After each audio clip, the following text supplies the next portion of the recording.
খাদান সিনেমার মুক্তিরও প্রায় 2 সপ্তাহ আগে প্রকাশিত হয়েছে কিশোরী। গানটি প্রকাশের পর শ্রোতাদের মধ্যে সাড়া ফেলেছে। গত 5ই ডিসেম্বর প্রকাশিত গানটিতে লিপ সিং করেছেন টালিগঞ্জের অভিনেতা দেব ও ইদিকা পাল। কিশোরী গেয়েছেন রতিজিৎ ভট্টাচার্য ও অন্তরা মিত্র, সুর করেছেন রতিজিৎ, কথা লিখেছেন রিদম সেন।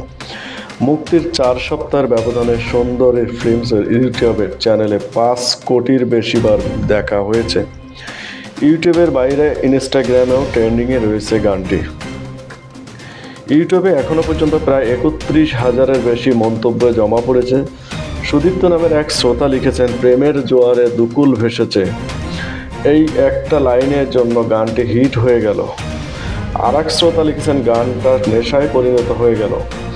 গানের দেব ও ইদিকা রসায়নের প্রশংসা করেছেন কেউ কেউ। জেসমিন আক্তার নামে আর এক শ্রোতা লিখেছেন, দেব ও ইদিকা দুজনেরই তাদের বেস্টটা দিয়েছেন, এজন্যই আমরা এত সুন্দর একটি গান পেয়েছি। খাদান ছবিটি 20শে ডিসেম্বর মুক্তি পেয়েছে। ছবিটিতে কেন্দ্রীয় চরিত্রে অভিনয় করেছেন দেব ও যিশু সেনগুপ্ত। আরও আছেন অনির্বাণ চক্রবর্তী, বরখা বিস্তিল, ইদিকা পাল, স্নেহা বসু ও জন ভট্টাচার্য প্রমুখ।